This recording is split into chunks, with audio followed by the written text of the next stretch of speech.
Hello guys, good evening. Eto, may chika ako. Actually, um, ano, um, kakagaling ko lang kasi sa interview, no. Ito pa, nakakatawa kasi, actually first time kong mag-apply work from home. Tapos wala talaga akong ka-idea sa mga ganyan. So, ayun, tinry ko. Ang lakas mo ng loob ko, no, mag-try ng walang experience sa gano'n. So, ayun, tinry ko naman siya. Tapos, kasi, siguro nag-exam ako noon last week pa. Tapos, nitong week lang akong, parang binalikan na nakapasa ako dun sa exam. So, ito na guys. Ito yung nakakatawa sa interview. So, hindi ko kasi na-expect na may ganong interview. Kasi, parang sanay ako dun sa after, di ba, interview tayo. Pag normal kasi na company, yung, as in, yung sa corpo, di ba, mag-aano tayo, mag-exam muna, after exam, interview ng HR, interview ng manager, ganyan.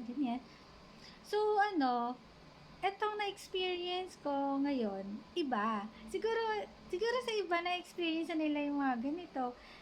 Sa akin kasi parang sa akin first time ko naka-experience na ganito yung interview na parang impromptu. Charot lang. Kasi natutuwa lang ako gawa ng nagugulat ako kasi alam mo yun, nung nagpakilala na ako, yun, in-introduce ko na yung sarili ko. So, parang may pinagawa sa akin exercise, task, ganyan. Tapos, alam mo yung, yung isip ko, parang loading. Sabi ko, ano to? Ano to? So, kasi next week, tapos na yung exam.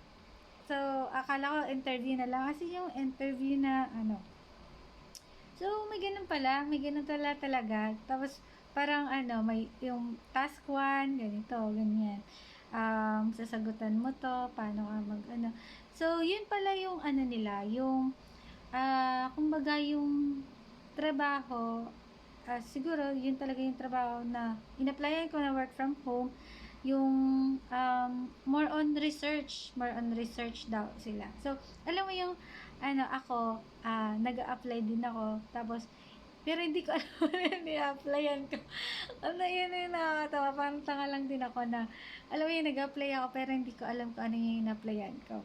So, ayun, siguro kung alam ko lang yung ganun, na may ganun pala silang interview, okay naman siguro din. Pero, ayun talaga guys, honestly, seryoso talaga to. Hindi ko talaga siya alam. Alam mo yung parang nakakahiya. Parang, alam mo yung parang nahiya talaga ako dun sa nag-interview sa akin kasi wala talaga akong ka-idea about, ano yung tawag dun, anong tinatawag nila dun? Wait lang, search natin. Hindi ko makita eh. May tawag sila dun eh. Wait lang guys. Sure, natatawa talaga ako. Natatawa ako sa sarili ko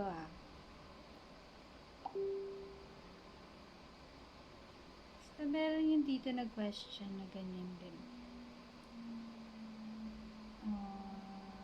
So, ayun. Bagsak si ate mag. Pero okay lang po. Kasi, at least, nagkaroon ako ng idea na meron palang company na may ganung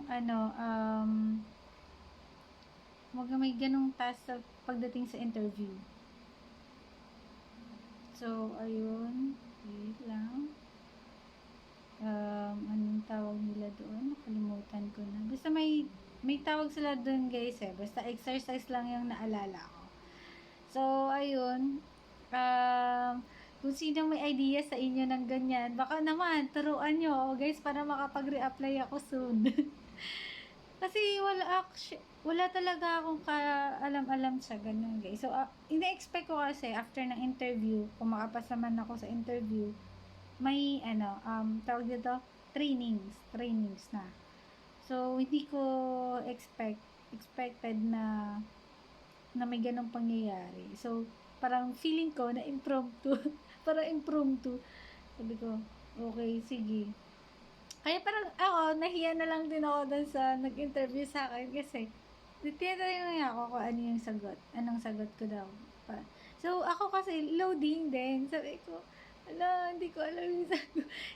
hindi ko masabi na, ala, sir, hindi ko alam yung sagot. Paano po ba to? Paano ba to mag-search? Paano ba to i-search? Ganyan. Alam yung, ayun, guys. Yan lang talaga. Yan lang yung share ko ngayon. Pero nakakatawa, natatawa talaga ako sa sarili ko ngayong araw. Pero, okay lang. Better luck next time. Try natin yan next time, no? Try natin ulit mag-apply sa mga, sa ganyan. Hindi, kasi siya kumbaga siya kasi, European. So, siguro ganun talaga yung nila, yung kumbaga bago ka makapasok, yun yung kailangan mong ipasa muna kung karapat dapat ka ba dun sa position na nila na ino-offer nila, which is lang naman din, ang gawain kasi talaga nila is more on research. So siguro yun nga, dun talaga ako bagsak kasi nga hindi ko alam anong gagawin. So ayun. So, isa pa guys, no, ang hirap kasi pag English. Char! Yan talaga guys, pag hindi tayo kagalingan sa English. So, better luck next time. Ayun lang, natatawa lang talaga ako sa mga pangyayari. Although, hindi ko masabi kung ano yung company nila kasi baka mamaya mabash ako. Pero, pero kung gusto niyo malaman kung ano mga company na yan, guys, message niyo lang ako. I-PM ko na lang sa inyo. Tapos, guys, kung may mga idea kayo sa mga ganyan, turuan niyo naman ako kung paano. Para next time, alam ko na yung gagawin ko. 'Di ba? So, ayun. Kaso, matagal pa nga lang ako makapag-reapply. So, hindi natin masasabi kung makahanap ako ng iba. Pero at least, na-try ko na may ganun talaga.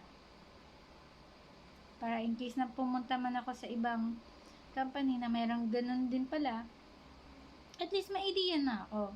So, kaso ang problema ko lang, sabi kasi doon sa akin, ang tawag doon, mag-practice or aralin, something ganyan. Kaso, ang nasa isip ko kasi, paano ko siya maaral? Kasi, wala naman kaming ganon. Kasi, hindi pwede disclose ata yung, nila, yung binigay niyang exercise sa akin. Kasi, pinatanggal niya sa akin dati. So, sa isip ko, paano ko ma-exercise yung ganon? I do research, pero something ganun na parang basta iba eh. Basta meron silang tools na binibigay, which is yun yung link, doon mo siya isa-search, ganyan. Syempre, ako kasi pag hindi ko pa medyo loading ako sa mga bagay-bagay na first time ko lang na encounter yun. So, ayun guys pag may idea kayo about sa mga ganyan, especially sa mga BPO company, feeling ko may ganyan silang exam. So now naman, message nyo ako. Turuan nyo ako pag mga charot. Sige na guys, turuan nyo ako guys.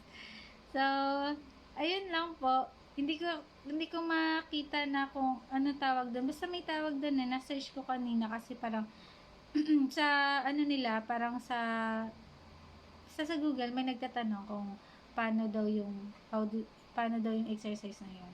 So, yun lang. Better luck next time. So, guys, ayun. Tulungan nyo ako. Charot. Help nyo ako, guys. Kung paano gagawin yung exercise na yun.